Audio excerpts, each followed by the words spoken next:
Bueno, em, pues la intención de hacer o generar este espacio de podcast o conversatorio tiene como finalidad el poder abordar una visión un poco más amplia sobre lo que es el programa de AA, porque a mi parecer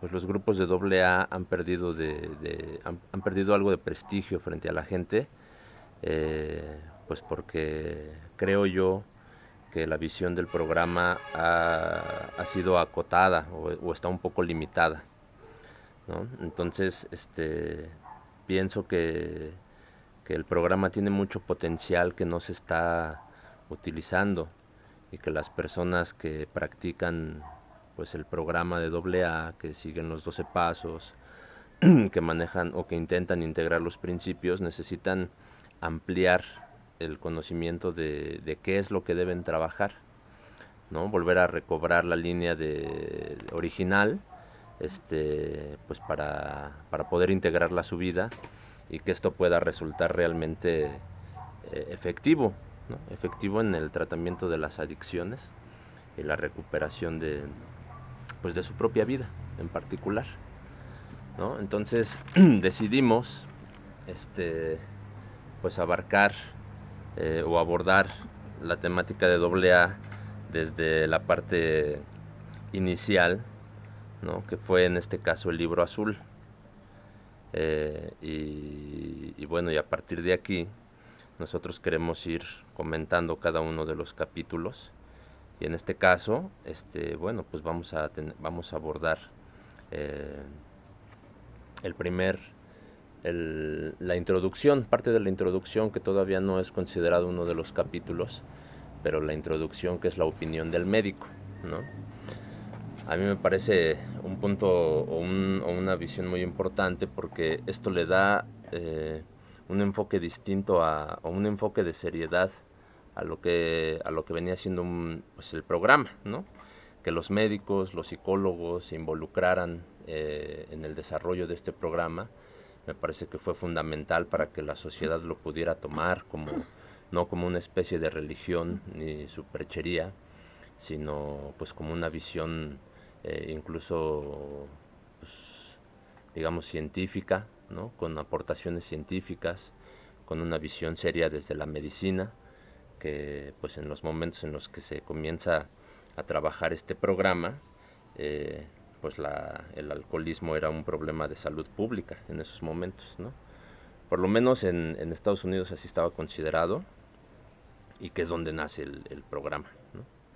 Entonces, bueno, haciendo uso de nuestra primera tradición, queremos aclarar que esta no es una visión ni terapéutica, ni es una visión profesional, sino simplemente como miembros de la comunidad vamos a ejercer nuestra opinión sobre el programa. Es una opinión más, una opinión, digamos, quizá un poco informada, un poco complementada con información que hemos obtenido a través de investigaciones, de conocimientos, de experiencias, y la finalidad, como dije al principio, es ampliar la visión con el objetivo de que el programa pueda ser tomado nuevamente como fue pensado en un principio, ¿no?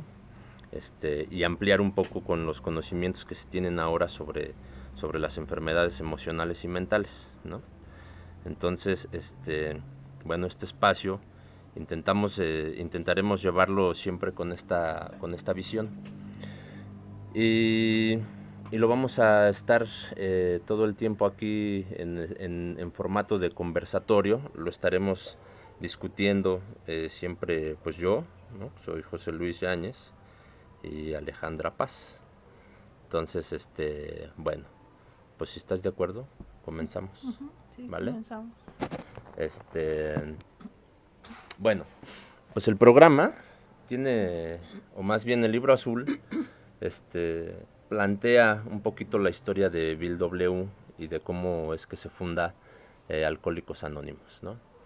Pasan algunas cosas importantes en la vida de Bill W., que fue uno de los cofundadores de Alcohólicos Anónimos, ¿no? Que digamos que fue el pionero, fue la persona que comenzó este, con esta inquietud, ¿no? Después apoyado por el doctor Bob, pero en un principio pues es él, digamos, realmente quien comienza con esta inquietud de hacer algo por los alcohólicos, ¿no? Pero antes de que él se decidiera a hacer eso, pasaron muchas cosas pues en su vida. Bill W. vive un par de acontecimientos que a mí me parece que son importantes de mencionar, y que es que en 1929 él regresa de la Primera Guerra Mundial, ¿no? Esto para mí es muy importante porque aquí en el Libro Azul se marca esa fecha como algo muy, muy específico, porque el alcoholismo de Bill W. comienza a incrementar aquí después de que él regresa de la Primera Guerra Mundial y se casa con Lois y comienza su etapa de actividad más severa, ¿no? Entonces, ¿tú cómo ves, Changuita, eh, qué pasa en la vida de una persona que va a la guerra? Tú que has investigado un poquito sobre estas cosas, ¿no? Que hace rato platicando un poquito nos hablabas de los procesos de estrés postraumático que vive una persona y cómo puede esto afectar en la vida de un ser humano, ¿no? A mi parecer esto es un detonante, o sea, el hecho de que haya ido a la guerra es un detonante, es un detonador que exacerba pues, los niveles de consumo de alcohol, en este caso de Bill W. Pero bueno, pues intentando aquí juntar opiniones, sumar opiniones y crear un criterio amplio, pues vamos a escuchar la opinión de Alejandra, a ver qué nos plantea al respecto. Bueno, definitivamente una experiencia como tal de guerra puede incluir muchos detonantes, generar un contexto, generar una serie de impresiones, estímulos, experiencias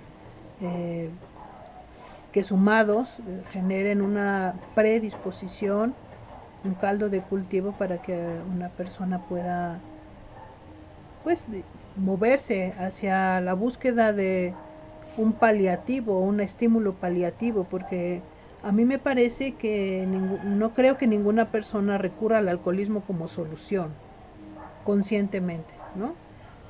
Sino que generalmente el alcoholismo, como cualquier proceso de adicción, aparece en la vida de una persona como algo, algo que asoma a lo largo de tu vida como un recurso para poder calmar, paliar, ¿no? Una serie de sensaciones, impresiones, sentimientos, incluso memorias relacionadas con cosas que se han vivido, y todo esto no necesariamente es consciente. Hablando de un estrés postraumático, hay que decir claramente que para empezar la persona generalmente no sabe que ha atravesado por un proceso de estrés postraumático, o lo que ha vivido puede ser considerado como un trauma, ¿no? Generalmente, y sobre todo en generaciones anteriores a las nuestras, donde la vida corría con una, vamos a llamarle, naturalidad, donde muchas cosas no eran nombradas, la gente simplemente nacía, vivía, moría y se ocupaba de cosas que le eran asignadas o elegía, eh, sin importar o reflexionar sobre las consecuencias que esto podía traerle, ¿no?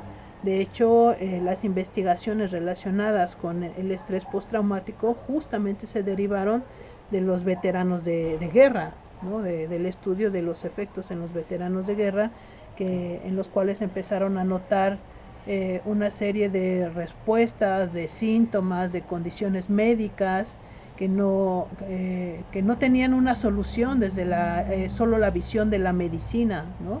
Desde los recursos médicos, de asistencia que ellos podrían recibir, ¿no? Sino que se empezaron a dar cuenta que era algo mucho más profundo, que la persona había guardado como producto de sus impresiones en todo eso que había vivido, ¿no? Y se tuvo que empezar a considerar que lo que se había vivido era un trauma como tal, ¿no? Así como se habla de un traumatismo físico, en la medicina, como cuando una persona recibe un golpe en un accidente automovilístico, en una caída, en una batalla de guerra recibe un disparo. Un trauma es una huella indeleble que queda impresa en la persona en distintos niveles, no solamente a nivel físico, sino también a nivel mental, emocional, neurológico, psicofisiológico. Entonces se tuvieron que empezar a poner más seriedad en la identificación y en el estudio de poblaciones de este tipo de características, ¿no? Ujú. Ujú. Oye, o sea, pero para esa fecha, para 1929, que es cuando está casi terminando la Primera Guerra Mundial, estamos hablando de que esta información no estaba aterrizada, no existía pues la información del estrés postraumático en personas, en veteranos de guerra creo que sí ese es el nombre que se les da, ¿no? Ujú. Veteranos de guerra. Sí, así es. O sea, no era una información que en esos momentos se tuviera. Es decir, la gente venía de la guerra y tenía que incorporarse a hacer su vida de manera cotidiana, ¿no? Así No es. había ningún Ujú. tipo de tratamiento, no había ningún tipo de consideración, no había ningún tipo de intervención. Es decir, las personas salían de la guerra y tenían que lidiar con eso Sí. como pudieran, ¿no? No, a mí me parece que directamente la sociedad empezó a tener que lidiar con eso, ¿no? Es decir, con toda la sintomatología de personas que ya no pudieron reincorporarse al mundo laboral, que tenían problemas de desintegración familiar progresiva, que tenían problemas de violencia intrafamiliar, que tenían problemas para dormir, problemas para comer, problemas para desenvolverse hasta en las cuestiones más básicas de la vida, porque no pudieron nunca retomar su vida después de la guerra. Entonces, a mí me parece que estos estudios no empezaron denominándose de esa manera, que llevó un tiempo importante para que pudiera llamarse como tal un estudio de población sobre el estrés postraumático. Yo pienso que primero se lidió con las consecuencias, y que dentro de todas esas consecuencias, también el consumo de alcohol fue uno de los elementos importantes que afectaban a esta población, entre otras poblaciones, por supuesto, ¿no? Como se conoce en las poblaciones de inmigrantes, en las poblaciones de reservas nativoamericanas que fueron despojadas de sus tierras, en las cuales hay altos índices de consumo de alcohol, de drogadicción.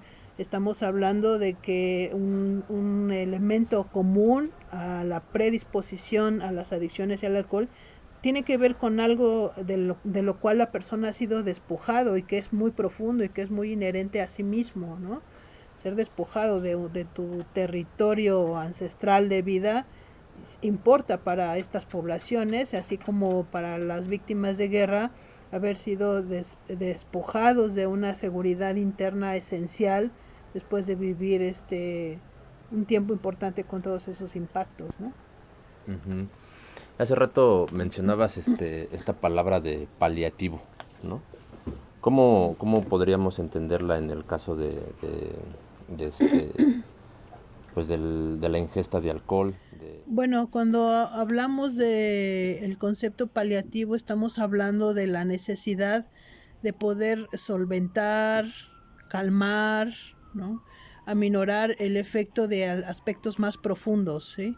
En lo que respecta al alcohol, su efecto, ¿no? Como lo mencionan en este primer capítulo del Libro Azul, los médicos definen su efecto como algo elusivo, ¿no?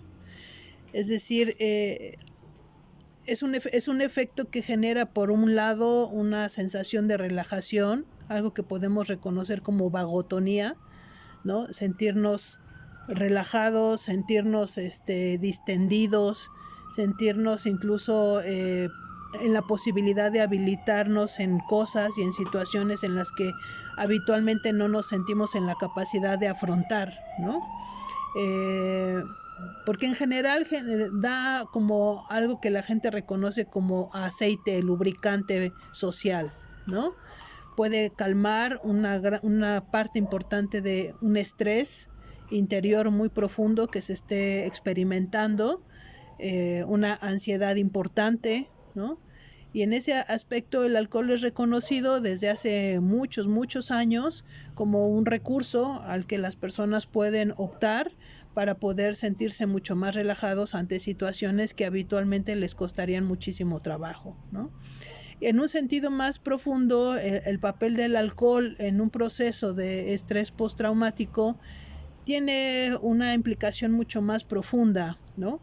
Es decir, nadie elige el alcohol como un paliativo conscientemente, como una medicina para una ansiedad enorme o un nerviosismo que lo rebasa o una sensación de inhabilitación que le impide vivir normalmente su vida cotidiana. Es decir, conscientemente es muy raro que una persona pueda elegir el alcohol como una opción para resolver o solventar sus situaciones, ¿no? Pero sí hay que saber que como paliativo cumple la función de calmar un dolor físico, emocional o psíquico importante en el cual la persona puede estar conscientemente en contacto con ello o no. Es decir, puede estar en una esfera de un inconsciente muy profundo, es decir, ni siquiera recordar que se vive un trauma, un efecto colateral de trauma, o sí estar consciente de haber vivido algo muy desgarrador, muy movilizante y saber, sentir, haber reconocido que el alcohol te da una sensación de autocontrol y calma, baja la ansiedad, baja el estrés, ¿sí? O simplemente solamente habituarte al efecto que genera y seguir con ello como un hábito que empieza generalmente como un hábito social, ¿no? Y después va creciendo en su uso como recurso, ¿no? En ese sentido, nosotros podemos reconocer que el alcohol se puede configurar en un recurso para poder resolver determinada lista de necesidades que la persona necesita solventar, ¿no? Ya, oye, y si entiendo bien, o sea, hablando de estrés postraumático, que sé que no es el hilo de la conversación, no es el tema, pero para entenderlo, o sea, es decir, que una persona que vive un trauma, después de vivir ese trauma genera un estrés constante, ¿no? Y eso es con lo que tiene que lidiar la persona que retraumatizó. O más bien la persona que tuvo un trauma, lidia todo el tiempo con ese estrés después de haber vivido la experiencia. Es así como funciona. Y por eso, digo, haciendo referencia al tema del alcoholismo, por eso puede funcionar el alcohol como un paliativo en estas personas para disminuir ese nivel de estrés. A mí me parece que lo explicas bastante bien, ¿sí? Hay algunas otras implicaciones más profundas, pero creo que en general ese es el mecanismo más externo que podemos reconocer como familiares o como parejas o como personas que acompañamos a alguien que está en una situación. Es decir, saber que el alcohol ayuda a la persona a calmar un estrés profundo, un estado de ansiedad, un estado de pérdida de control o de exacerbación nerviosa muy importante, del cual la persona no es capaz de tomar el control. Así como no es capaz después de tomar el control sobre su consumo de alcohol, tampoco desde un inicio, en realidad, la pérdida de control ya se tenía desde antes. Es decir, la persona ya estaba padeciendo un estado de sobreactivación, que es algo que sucede en el trauma, de sobreactivación nerviosa, de activación muy importante que se puede expresar a través de mucho estrés, ataques de ira, inmovilidad, es decir, puede generar una serie de síntomas muy diversos dependiendo de la persona y de la profundidad de el trauma. Hay trauma simple, estrés postraumático y trauma complejo, es decir, una persona puede haber sufrido muchos años una serie consecutiva de traumas. En ese sentido podemos decir que sí es habitual, al menos los estudios lo indican así, que una gran parte de personas que han sido víctimas de trauma, de estrés postraumático o trauma complejo, generalmente caen en drogas o caen en el consumo de alcohol como un medio de paliar un dolor o una sobreactivación muy, muy profunda, ¿no? Que además ya es crónica. Ya, y hace rato conversábamos un poquito sobre la historia de Bill W, que hoy no vamos a abordar de lleno la historia de Bill, ¿no? Sino solo la opinión médica, la opinión del médico. Pero hablábamos un poquito de la historia de la vida de Bill W después de su llegada de la guerra y de cómo comienza él a integrarse a la sociedad a través del empleo de corredor de bolsa, ¿no? En la bolsa de valores de Wall Street. Y tú mencionabas algo muy interesante sobre cómo funcionaba el alcohol en este tipo de ambientes donde la gente se sienta a tomar decisiones importantes, donde la gente se sienta a hacer negociaciones, o donde incluso en muchos aspectos sirve como para poder desinhibir cierta parte de la personalidad que es necesaria para ese tipo de ambientes, pues, ¿no? Que son de alta demanda, que son de mucho estrés, que son de decisiones importantes, donde hay mucho dinero en riesgo. Hablaba sobre eso, sobre esa parte de cómo funciona en esos sentidos el alcohol, ¿no? Digamos que esa podría ser, es un desinhibidor, funciona como desinhibidor para las personas cuando se encuentran en situaciones de estrés. O sea, es decir, a un alcohólico le puede generar estrés el simple hecho de poder integrarse a un entorno social. Estoy hablando de un alcohólico ya como una persona que está en consumo de alcohol, pero... Pues yo diría que cuando estás hablando de antecedentes como los de Bill W., que vino de una guerra y después se tuvo que enfrentar todavía al estrés de tener que reincorporarse a una vida social, laboral, familiar, etcétera, ya estamos hablando de una persona que ya está estresada por sí misma, ya viene en un estado de sobreactivación importante, derivado de todo lo que vivió y derivado además del estrés de una readaptación social, de una readaptación familiar, una readaptación laboral, que ya es una presión importante después de haber sido extraído de tu trayecto natural de desarrollo y de vida, siendo todavía alguien muy joven, y tener que volver a reincorporarte. Eso ya es un estado de estrés por sí mismo. Entonces, si a eso le sumas la necesidad de incorporarte a ambientes que son de mucha actividad, de mucha sobreactivación, de mucha incluso agresividad, porque necesitas un cierto tono de agresividad para la resolución, para la toma de decisiones, una facultad de toma de decisiones rápida, adelantarte a las decisiones de los demás para poder ganar en las determinaciones que tengas que tomar y que van a influir en tus resultados económicos. Ya estamos hablando de un ámbito que carga una gran parte de estrés, ¿no? Entonces, por supuesto que el alcohol debe jugar y debe haber jugado un papel muy importante para que las personas que tenían que incorporarse a esos medios pudieran hacerlo, y sobre todo viniendo de la guerra, ¿no? Pero aún así, no viniendo de la guerra, ¿no?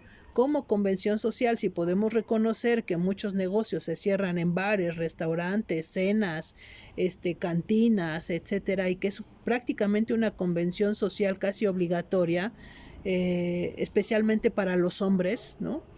Se vuelve muy complejo si no eres consciente de que ya vienes en un estado de sobreactivación, que ya estás en un estado de mucho nerviosismo y que te vas a incorporar a un campo laboral que tiene un ingrediente adicional de presión, ¿sí? de presión para el logro de resoluciones y de éxito, y que vas a tener que tomar decisiones que te permitan incorporarte a ese medio, como es el consumo de alcohol, para poder habilitarte y mantener la atención constante de ese medio, ¿no? Ajá. Y bueno, y esos ambientes, pues de hecho se siguen manejando hoy día, ¿no? O sea, hay mucha gente que sigue cerrando negocios en esos términos. Algo que a mí me llama mucho la atención es Bill W. le decía a Lois que incluso beber alcohol era parte de su trabajo, ¿no?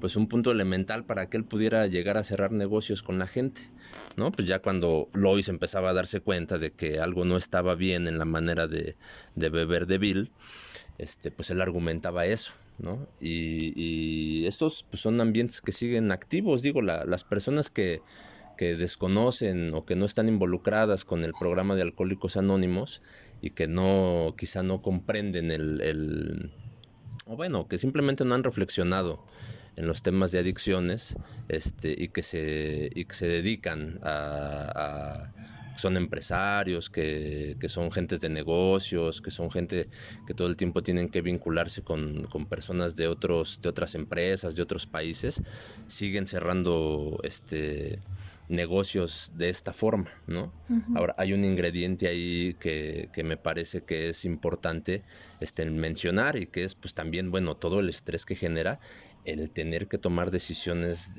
pues de alto riesgo, ¿no? Para lo cual pues necesitas estar relajado. Ahora, si a eso le sumamos que Bill W. viene de la guerra con todo este estrés, más todo el estrés que le provoca el ser ahora un corredor de bolsa, y con todos estos elementos que mencionabas, pues para ellos era, digamos que si no podían encontrar este punto de relajación, pues era como prácticamente estar lidiando con la locura todos los días, ¿no? Con un estrés excesivo, incluso con un nivel de ansiedad o de agresividad que, bueno, pues no les permitiría cerrar negocios en buenos términos, ¿no? Claro. La mayoría de veces. Y a partir de ahí, pues acontece todavía algo que exacerba más el nivel de consumo de alcohol de Bill W., que es la Gran Depresión, que pues ya en este fenómeno histórico, ¿no? Económico, hay una caída en la bolsa de valores de Wall Street, que es donde trabaja Bill W., que impacta a todo el mundo, y a él personalmente lo hace perder mucho dinero. Lo hace perder casa, lo hace perder ahorros, lo hace perder muchas cosas, y pues entra en un nivel pues de mayor depresión, ¿no? Y es donde comienzan sus primeros internamientos, después de que pierde sus ahorros y pierde su casa, ¿no? Estos son factores que pues, determinan o agravan la condición de un alcohólico, ¿no? Sí, mira, aquí hay que tomar en cuenta la palabra pérdida de control, ¿no? Cuando me preguntaba sobre aspectos del estrés postraumático, una característica importante de ese tipo de vivencia es que no tienes control sobre lo que está pasando. No lo puedes regular, no tienes poder ahí, te está sucediendo, no puedes evitarlo, estás aislado en esa situación, es inevitable, y vas a sufrir el efecto de lo que está sucediendo ahí, ¿no? Entonces la guerra es esto, ¿no? Lo mismo que cuando un niño vive abuso infantil o se vive violencia intrafamiliar importante, ¿no? No puedes decidir lo que está sucediendo ahí, ¿no? Entonces, si te fijas, todo esto que tú estás describiendo es una serie de acontecimientos donde la persona no tiene ningún poder de decidir lo que está sucediendo. No fue su decisión ir a la guerra, no fue su decisión ser impactado por cómo lo impactó la guerra, no fue su decisión tener que regresar y buscar él mismo la manera de reincorporarse a su sociedad, a su familia, a buscar una vocación, a buscar un empleo, a buscar de qué mantenerse, cómo vivir su proyecto de pareja, y las personas hacen lo mejor que pueden con esto que tienen, en donde muchas de las cosas que suceden no son sus decisiones, ¿no? Entonces, cuando viene esto que tú hablas, como la depresión económica, es un evento también desastroso, ¿no? En el que tampoco tiene poder y se vuelve a repetir esta condición del estrés postraumático, en donde está sucediendo, ya está ahí, vas a sufrir los efectos de lo que está sucediendo y no puedes hacer nada para cambiarlo. Está ahí, ¿no? Y entonces lo que sucede es que la persona entra en reactivación de muchas impresiones que, aunque no las recuerde explícitamente, son exactamente iguales. Estar atrapado en una situación donde no tienes poder alguno y no puedes modificar lo que está sucediendo ahí. Entonces, evidentemente, ¿qué es lo que vas a tomar de todo lo que tienes cerca? Pues lo que te genere más calma, Entonces es muy común ver que muchos alcohólicos aumentan su consumo después de que viven una crisis, los despiden del trabajo, tienen una pelea importante con su pareja, o son abandonados por su pareja, o hay un divorcio, o hay la muerte de un hijo, o hay una pérdida importante, es decir, cualquier evento en donde ellos no tienen ningún tipo de control, la enfermedad de un familiar o de ellos mismos, ¿no? Es muy común y te vas a topar frecuentemente que muchas de las recaídas, tanto de adictos como de alcohólicos, han venido acompañadas de eventos en donde ellos no tienen ningún control sobre esto. ¿Y qué es lo que se viene a reafirmar cuando viene el consumo del alcohol? Que no tienes control otra vez sobre nada de eso, ni cuánto vas a tomar, ni cuánto tiempo vas a tomar, ni en qué profundidad te vas a meter en ese consumo, porque ¿por qué? Porque al final lo que viviste no ha terminado, está ahí todavía circulando adentro de ti, entonces vas a tener que seguir siendo paliado por ti porque no ha terminado todavía. Ese es un componente muy importante de las adicciones. Ajá. Y bueno, y al final estos son los estados o son las situaciones que llevan a Bill W. Pues al consumo excesivo de alcohol, lo que lo lleva a varios internamientos, ¿no? Internamientos que fueron supervisados y llevados por el doctor William Shillworth, que tenía una clínica para alcohólicos, ¿no? Algo donde la medicina pues buscaba de alguna manera intervenir. Hace rato decías algo también muy importante, que bueno, los primeros que reciben el alcoholismo de una persona, pues es la familia, ¿no? Pero después de eso fue la medicina, ¿no? Y así es una reflexión bien bonita. Es que hace rato estábamos platicando y se nos cortó la grabación, pero vamos a intentar retomarla. Y así es una reflexión muy interesante al respecto. A ver si nos la puedes volver a compartir. Sí, a mí me conmovió mucho cuando leí este primer capítulo del Libro Azul, escuchar al doctor decir cabalmente, con mucha claridad, que ellos como comunidad científica, como comunidad médica, que recibieron el efecto del alcoholismo en sus hospitales, en sus residencias de internamiento, se tuvieron que enfrentar a la situación de que la condición de estos alcohólicos rebasaba los recursos médicos, científicos y las investigaciones que ellos tenían para responder a su problema, ¿no?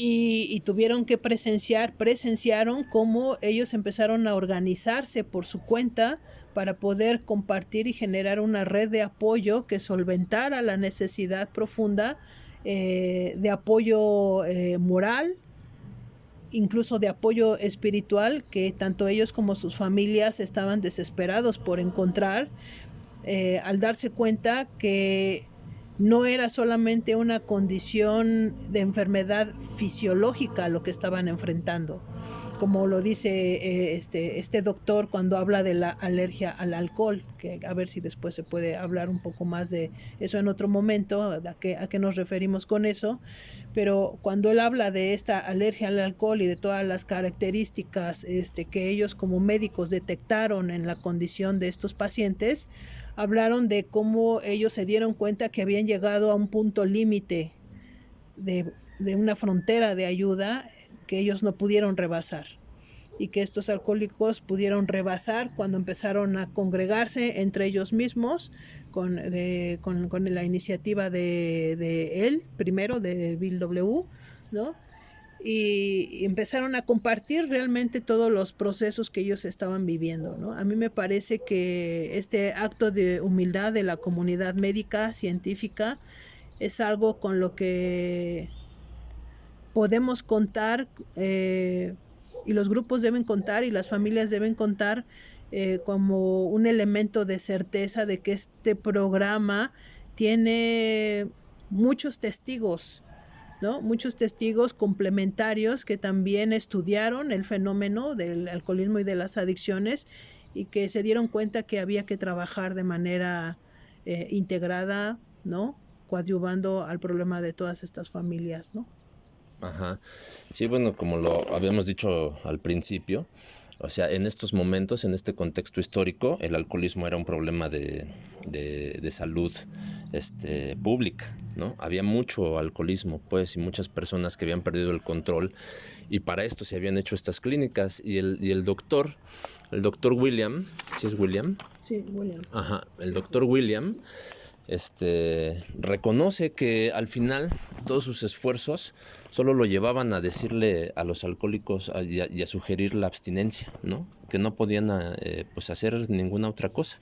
Pero justamente como tú lo mencionas ahorita, una de las aportaciones que a mí me parece de las más importantes es que ellos empiezan a reconocer que el alcoholismo no solo es una cuestión, no solo es una enfermedad de la voluntad, ¿no? Como lo marca ahí el texto, ¿no? Sino que hay una alergia orgánica. Y él dice, ¿y cómo se refleja esta alergia orgánica o cómo podemos hablar de ella o cómo podemos detectarla? Bueno, pues cuando el bebedor, después de comenzar a ingerir, siente un deseo imperioso por no parar, ¿no? Es ahí donde él dice, así se manifiesta esta alergia, ¿no? Esta alergia orgánica. ¿Tú cómo miras esta visión del médico con respecto a la alergia? Mira, tendría sinceramente que investigar un poquito más al respecto de esto. Yo lo reconozco como intolerancia, ¿no? Como una intolerancia. Yo personalmente, que como yo lo viví en mi juventud, en estas etapas de parrandear que uno tiene cuando es más joven, yo me di cuenta que yo tenía una intolerancia enorme al alcohol, ¿no? Es decir, o me quedaba completamente dormida o me desmayaba o me quedaba completamente deshabilitada cuando tenía un consumo excesivo, ¿no? En algún momento, cuando uno está tratando de condescender con su grupo y adaptarte y seguir como la ola, ¿no? A la que eres convocado para pertenecer, ¿no? Cuando eres joven, esto puede ser muy frustrante, ¿no? Porque en realidad lo que quieres es poder seguir el ritmo, ¿no? Seguir el ritmo que todos llevan. Pero es muy notorio que algunas personas pueden presentar una intolerancia que se puede manifestar de distintas maneras. En mi caso se manifestaba de esta manera, pero a mí me parece que para otras personas se manifestaba de la forma contraria, es decir, no poder parar y seguir y mantenerse en esa sobreactivación todo el tiempo, ¿no? Ya en otro momento, quizá en otra plática que tengamos, hablaremos de esos detalles, pero yo la hipótesis que tengo es que no responden igual al estímulo del alcohol las personas que han vivido trauma y se han quedado más en el reflejo de congelamiento, como le puede suceder a un animal, como que no somos muy distintos de los animales en cuanto a esas respuestas, hacerte el muerto, congelarte frente a la situación o sobreactivarte y huir o atacar, ¿no? A mí me parece que la respuesta al alcohol y a las sustancias también depende mucho de cómo la persona tenga configuradas las primeras impresiones de potencia o impotencia frente a determinadas situaciones. Es decir, o te desmayas o te sobreactivas y continúas la carrera. Y sigues, y sigues, y sigues, y sigues, y sigues, porque la sobreactivación es lo único que puede salvar tu vida y es lo único que salvó tu vida en esa primera versión de trauma que sufriste cuando a lo mejor eras pequeño o estuviste en la guerra, etcétera, ¿no? Pero esa es una hipótesis que yo tengo, ¿no? No conozco como tal el texto científico que habla de esta alergia, ¿no? Pero a mí me parece que tiene que ver con medidas de tolerancia, intolerancia orgánica, pero también una configuración, una preconfiguración neurológica, nerviosa y bioquímica también. Sí, yo pienso, creo que tienes razón en el sentido de decir que hay que documentarnos un poquito más para ver a qué se refiere con la alergia orgánica, ¿no? Pero en medida de cómo lo plantea ahí, en esa síntesis, donde dice la alergia orgánica se manifiesta como un deseo imperativo de seguir bebiendo, yo considero que al menos yo como exalcohólico, yo lo vivía así. Para mí, el hecho de comenzar de probar una copa de alcohol, sí generaba una reacción física, más que mental, más que psicológica, más que yo predisponerme a decir hoy voy a beber y no voy a parar. Era el sentir la ingesta del alcohol y una o dos copas y comenzar a sentir esta sensación interna de decir quiero más, quiero más, quiero más y quiero llevarlo a un punto donde esta sensación crezca, se incremente, sea casi, vaya, porque hay un momento donde creo yo que los alcohólicos vivimos, y es esto a lo que se refiere el doctor William, que es que llega un momento en el proceso de la ingesta de alcohol en el que tú tocas una especie como de pequeño éxtasis, ¿no? Donde la sensación o el impulso del cuerpo es decir, quiero más, y lo quiero más a fondo, y lo quiero más que crezca, lo quiero vivir de manera más plena, y entonces esto se vuelve un exceso de consumo, ¿no? Obviamente llega un momento dentro de todo esto en el que uno pierde pues un poco las facultades, dependiendo en el nivel de alcoholismo en el que estés, ¿no? Pero se llegan a perder las facultades de conocimiento, de conciencia, te quedas dormido, o hay quienes pues por su propia configuración física tienen una resistencia y una tolerancia al alcohol muy amplia, y entonces son capaces de tener consumos de días y días y días sin parar, ¿no? Como era mi caso. O sea, aquí estamos planteando dos casos opuestos, ¿no? El tuyo, que era un poco a la inversa, una intolerancia, y en el mío, que era una resistencia y un anhelo y deseo de querer seguir consumiendo para poder experimentar esa sensación de manera más amplia y que fuera más larga y duradera, ¿no? Entonces pienso yo que esto es a lo que se refiere el doctor William, este tipo de alergia, es decir, una reacción del cuerpo a la sustancia que te lleva a desearla, ¿no? ¿Cómo lo miras tú? Es que mira, si reconocemos lo que significa la palabra alergia, una alergia es una intolerancia a una sustancia, es decir, tu cuerpo no la asimila y genera una respuesta adversa ante esa sustancia. Es decir, es como la gente que tiene alergia al pelo de gato y empieza a estornudar y se le puede cerrar hasta la garganta y puede incluso hasta correr peligro su vida, ¿no? La gente que tiene alergia a las nueces, etcétera, ¿no?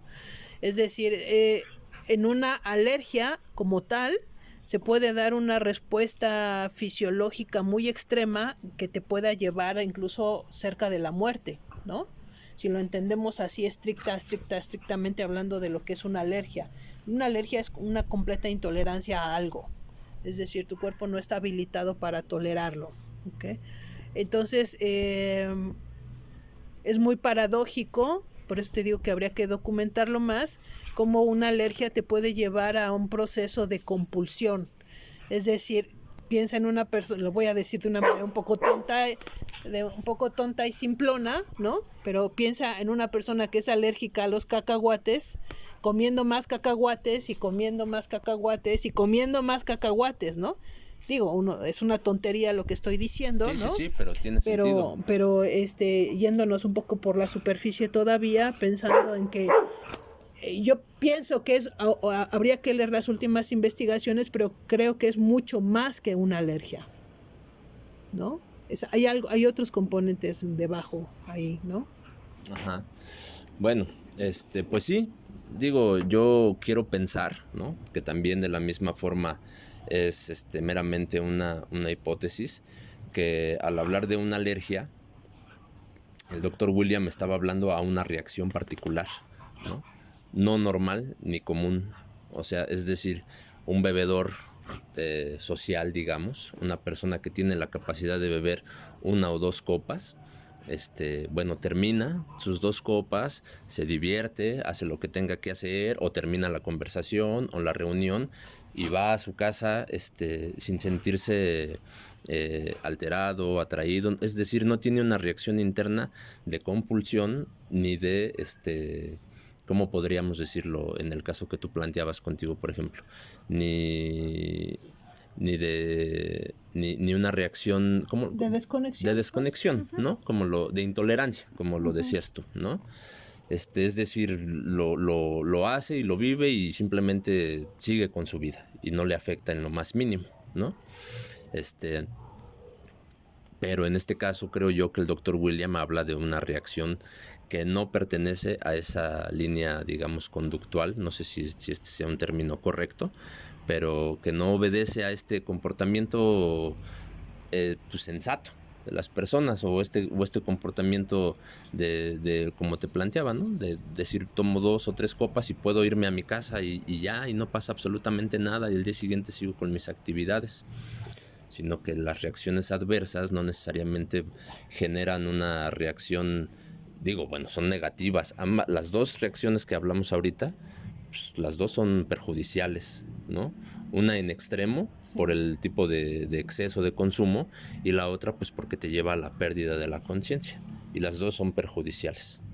¿Te parece o no te parece? Yo lo dejaría simplemente esta lectura que da el doctor William en el sentido de que tú presentas una alergia al alcohol porque la respuesta en ti es adversa.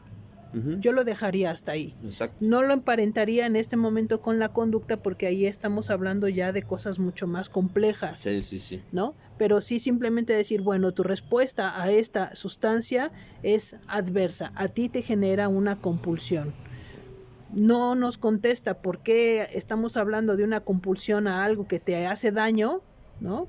Que esa es la paradoja justo del consumo del alcohol y de las adicciones, de cómo podemos generar una compulsión hacia algo que nos hace daño. Esa es justo la paradoja interesante del tema de las adicciones, pero a mí me parece que nos podemos quedar con esa parte de esta sustancia es adversa, sí, fisiológicamente para ti, ¿no? Claro, genera una reacción que no te hace bien, ¿no? Que no es buena para ti. Y bueno, yo pienso que esa es la primera gran aportación de la medicina, o sea, este reconocimiento, ¿no? Porque antes de eso, según lo que plantea el doctor William, es que todo estaba en el terreno de la voluntad y de la mente. Y bueno, yo agregaría una cosa, que a mí me parece que los médicos sí alcanzaron a reconocer que además de esta respuesta adversa fisiológica, también había una respuesta de descomposición de la conducta, ¿no? Descomposición social, descomposición de la propia conducta, falta de autorregulación, tanto cognitiva, emocional, conductual, ¿no? Que derivaba en la persona, ¿no? Entonces, a mí me parece que esos son los puntos a donde en esa época la medicina logró identificar que se requería algo más que una intervención química para poder ayudar a los alcohólicos, ¿no? Es decir, este proceso de descomposición es mucho más profundo. No nos estamos enfrentando solamente a la alergia y la respuesta adversa a la sustancia, nos estamos enfrentando a una respuesta colateral de descomposición social, en las familias, en el sujeto, en las personas que lo están padeciendo, y esto requiere de otras ayudas, ¿no? Ajá. De hecho, ahí mismo, en el texto, en algún momento, el doctor William habla de, o sea, ya tienen a estas alturas una clasificación de alcohólicos, sí, ¿no? Sí. A la cual voy a leer unos parrafitos nada más para citarlos, que habla de la clasificación de los alcohólicos parece sumamente difícil y el tratar de hacerla con detalle está fuera de los propósitos de este libro, pero existe, por ejemplo, el psicópata, mentalmente desequilibrado. Todos estamos familiarizados con este tipo, al que constantemente está diciendo que va a dejar de beber para siempre, siente un arrepentimiento exagerado y hace muchas resoluciones, pero nunca toma una decisión. Existe el individuo que no está dispuesto a admitir que no puede beber ni una copa, planea distintas maneras de beber y cambia de marca o de lugar. Se refiere a la marca de la bebida, ¿no? Tenemos el que cree que después de un periodo de haber estado sin beber, puede hacerlo sin peligro, También tenemos al maníaco depresivo. Tal vez este sea el que menos pueden comprender sus amigos, acerca del cual puede escribirse todo un capítulo. También hay individuos enteramente normales en todos respectos, excepto en lo que se refiere al efecto que el alcohol produce en ellos. Estos son a veces capaces, inteligentes y amigables. Todos los citados y muchos otros tienen un síntoma en común. No pueden empezar a beber sin que se presente en ellos el fenómeno del deseo imperioso, ¿no? Y bueno, al final un poquito de lo que tú hablabas, ¿no? Sobre el reconocimiento muy sincero de la comunidad médica, pues él lo menciona aquí, ¿no? Cuando dice, bueno, el único método que podíamos sugerirles es la abstinencia completa, ¿no? Y está ahí hasta donde llegaba la medicina. Uh-huh. Entonces, de hecho, yo ayer escuchaba pues hablar a un militante de grupo ya de tiempo, y reflexionando un poco sobre estas cosas, y decía algo que me parece que es cierto, o sea que hasta la fecha pues no hay un tratamiento médico, ¿no? Para el alcoholismo. Un tratamiento médico como tal no existe, no hay una pastilla, no hay un tratamiento alópata, o sea, es decir que algo que a mí me parece sumamente importante del Dr. William es justo esto que tú mencionabas, que reconoce bajo toda su visión y su conocimiento que lo que pudo ayudar a muchos alcohólicos, más que internarlos solamente en la clínica y sugerirles la abstinencia total, fue darse cuenta de cómo un alcohólico queriendo ayudar a otro alcohólico y así ir tejiendo esta red, fue un método mucho más efectivo que el internarlos y tenerlos bajo observación médica, ¿no? Que esa es la parte que a mí me parece que es muy, muy interesante, y en la cual, bueno, finalmente el alcohólico comienza, o en este caso Bill W., después de despertar un deseo altruista de querer ayudar a otro alcohólico, pues empieza a encontrar partes esenciales para poder dejar de beber. Digo, vamos a profundizar más. Esto es el inicio solamente de cómo comienza la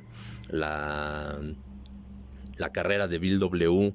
para poder establecer pues lo que fue todo un programa, ¿no? Un programa de recuperación que pues sigue activo y el cual ha hecho pues tan importante o que ha hecho tan una herramienta muy valiosa pues para los adictos, ¿no? ¿Hay algo más que tú quieras agregar al respecto de este capítulo? Pues creo que nada más me gustaría recalcar la idea de la necesidad de lo interdisciplinario, ¿no? Es decir, este tipo de sintomatología o enfermedad social, si la podríamos llamar seguramente de otras maneras, ya hemos visto a lo largo de la historia que solamente ha podido ser atendida a través de procesos de intercambio entre distintas disciplinas, ¿no? Entonces, si la ciencia, si los médicos reconocieron, ¿no?, que ellos habían encontrado una frontera y que no tenían más herramientas para los alcohólicos con las cuales ayudarles a sostener su sugerencia de abstinencia, ¿no?, y que requerían de un apoyo, ¿no? Creo que hay que entender que este tipo de situaciones requieren de la ayuda mutua y compartida, de la intervención interdisciplinaria a veces de muchas áreas, ¿no? Es decir, un alcohólico no podría lograrlo solamente yendo al psicólogo, y eso a veces a algunos profesionales les cuesta mucho trabajo reconocer que su sola disciplina no puede dar la solución a un enfermo, sobre todo hablando en términos de adicciones y con toda la descomposición familiar e individual que la persona padece, ¿no? Y que además a la larga nos damos cuenta que ya es una descomposición que se había gestado mucho tiempo atrás, pero que la persona no lo sabía, no tenía por qué saberlo, ¿sí? Entonces creo que es un llamado también a la humildad, ¿no? Este capítulo de reconocimiento de que la ayuda ¿no? No necesariamente va a venir solamente desde mi frontera. Entonces también a mí me gustó este capítulo porque es un llamado a todos los profesionales, tanto médicos como no médicos, terapeutas, psicólogos o de otras áreas complementarias, terapéuticas o de otro tipo, holístico, a saber que la intervención siempre tiene que ser integral. No se puede trabajar ni ayudar, apoyar a las personas o a las familias desde una sola frontera, ¿no?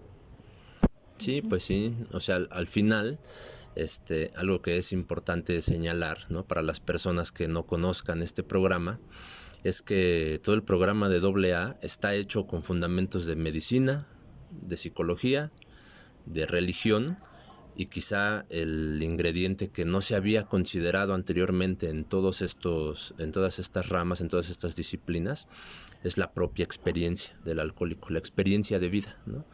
Que es lo que finalmente digamos que sería la aportación de Bill W. a toda esta convivencia de disciplinas, ¿no? Para poder ayudar a otros alcohólicos. Entonces, pues ha sido muy, muy importante, ¿no? Esta parte que mencionas de la interdisciplinariedad, sumada a la experiencia de vida de los alcohólicos, para poder generar algo que llaman un puente de comprensión, ¿no? Uh-huh. Que sí. Eso es en esencia lo que ha conformado el programa. Entonces, pues hasta aquí hemos abarcado solamente la opinión del médico, que es, digamos, la introducción al libro azul de Alcohólicos Anónimos, que según pues fuentes oficiales de AA plantean que es el segundo libro más leído en la humanidad, ¿no? Y bueno, pues vaya, pues porque el alcoholismo es un problema, pues vaya, que está en todos lados, ¿no? Es social, ¿no? Es un problema social, es un problema de salud que está en todo el mundo, y en todo el mundo se lee, y en todo el mundo ha llegado, y pues quizá también en este sentido es importante reconocer que el programa de AA pues ha rescatado más alcohólicos que todas las disciplinas de manera individual, como lo decías tú, ¿no? Si no mal recuerdo, este dato lo voy a corroborar, pero si no mal recuerdo, en estos momentos el censo de Alcohólicos Anónimos es de 10 millones de personas recuperadas en la actualidad, ¿no? Que viven, pues que han logrado salir de las adicciones y que se mantienen sobrios siguiendo este programa, ¿no? En la actualidad, 10 millones de personas son las que están activas en rehabilitación por el programa de AA. Y es una cifra pues bastante importante, ¿no? Cifras que pues no ha alcanzado quizá la medicina o la psicología por sí misma, ¿no? Ni la religión por sí misma, ¿no? Sino pues en conjunto pues lograron generar todo este cerco de apoyo para las personas con problemas de adicciones, y ha dado grandes resultados, ¿no? Entonces, yo decía al principio que el programa de AA y las agrupaciones hoy día han perdido algo de prestigio, porque a mi parecer estas visiones están un poco olvidadas, ¿no? Y bueno, hay un carril que por el cual se sigue y por el cual las agrupaciones están luchando todos los días por rescatar a personas con problemas de adicciones, pero se han olvidado ciertos principios de por qué surgen, de cómo fue que surge el programa, ¿no?